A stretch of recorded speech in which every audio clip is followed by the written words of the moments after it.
साल 2013 का उत्तराखंड का इंसिडेंट हम सभी को आज भी याद है।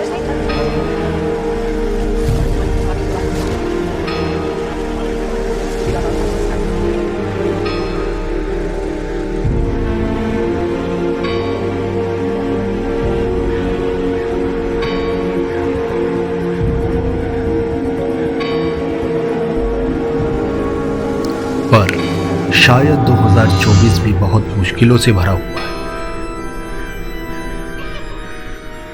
There are about 6 to 10 kilometers of trek or hike or simply a walk. In Uttarakhand and Jammu and Kashmir during the monsoons. बारिश ने हिमाचल प्रदेश में खूब तबाही मचाई है। इस बीच तबाही की तस्वीरें लगातार आ रही। सुनिए नदी का जलस्तर बढ़ चुका है। सभी ग्रामवासी ऊंचे स्थानों पर जाकर अपनी जान व माल की सुरक्षा करें। हाल ही में कुल्लू में मनाला डैम टूट गया है, जिससे बहुत ज्यादा नुकसान हुआ। ऐसा ही उत्तराखंड और हिमाचल प्रदेश में भी फ्लैश फ्लड्स के कारण पूरे गांव बह जाते हैं, जिससे 20 से भी ज्यादा लोगों की डेथ और बहुत लोग घायल भी होते हैं। और इन सभी का कारण बस एक है, क्लाउड बर्स्ट। हेलो दोस्तों, होप आप सब अच्छे होंगे। हमारे देश में हर साल इसी तरह की खबरें आती हैं, पर यह होता कैसे है? आइए इस वीडियो में इस घटना के बारे में जानते हैं, जिसे बादल फटना या क्लाउड बर्स्ट या कुछ कंट्रीज में स्काई फॉल के नाम से जाना जाता है। बादल फटना एक नेचुरल फिनोमिना है, जिससे एक ही जगह पर अचानक से बहुत ज्यादा बारिश आ जाती है। साइंटिस्ट का माने तो 10 स्क्वायर किलोमीटर के एरिया में अगर 10 सेंटीमीटर पर आवर से ज्यादा बारिश हो जाए तो उसे क्लाउड बर्स्ट कहा जाता है। ये ज्यादातर पहाड़ी इलाकों में देखा जाता है। बादल फटना और भी डिजास्टर को ट्रिगर करता है, जैसे इसकी वजह से लैंडस्लाइड और फ्लैश फ्लड देखने को मिलते हैं, जैसा कि हमने 2013 के उत्तराखंड के इंसिडेंट में देखा था, जिसमें बहुत ज्यादा लाइफ और प्रॉपर्टी का नुकसान हुआ था। तो बादल फटते कैसे हैं? आमतौर पर पानी इवेपोरेट होता है और भाप बनकर ऊपर की तरफ जाता है, और ठंडी हवा मिलने पर कंडेंस होकर बादल बन जाता है और फिर बारिश। पर क्लाउड बर्स्ट के केस में पहाड़ों का भी एक बहुत इंपॉर्टेंट रोल है। पानी जब भाप बनकर ऊपर की तरफ जाता है तो पहाड़ों की बर्फ की वजह से वो बहुत जल्दी कंडेंस हो जाता है। मॉनसून विंड जब आगे बढ़ती है तो भाप पहाड़ों के ओरोग्राफिक स्लोप्स पर ब्लॉक हो जाते हैं, लेकिन अभी भी गर्म हवा वाटर वेपर लेकर ऊपर आती रहती है और यहाँ बनता है वर्टिकल फॉर्मेशन क्लाउड, जिन्हें कहा जाता है कोलंबो निम्बस। पहाड़ों की ठंडक से यहाँ कंडेंसेशन बहुत तेजी से होने लगती है।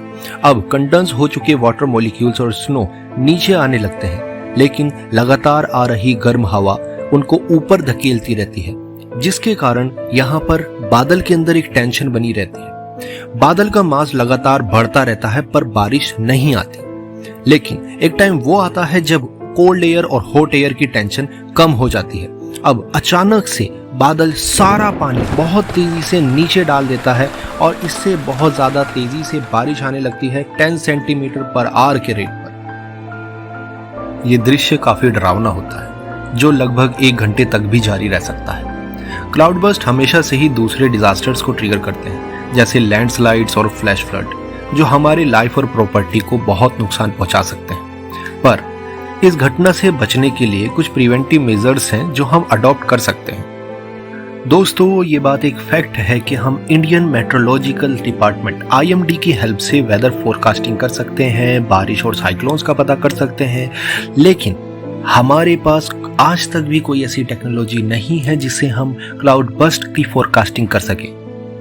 पर हम टाइम से अथॉरिटीज को अलर्ट जरूर कर सकते हैं। डिजास्टर मैनेजमेंट प्रोग्राम्स को प्रमोट करना और लोकल लोगों को इवैक्यूएशन के बारे में एजुकेट करना, संवेदनशील एरियाज में कंस्ट्रक्शन पर रोक लगाकर और डिजास्टर रेजिस्टेंस इंफ्रास्ट्रक्चर को डेवलप करके नुकसान को कम किया जा सकता है।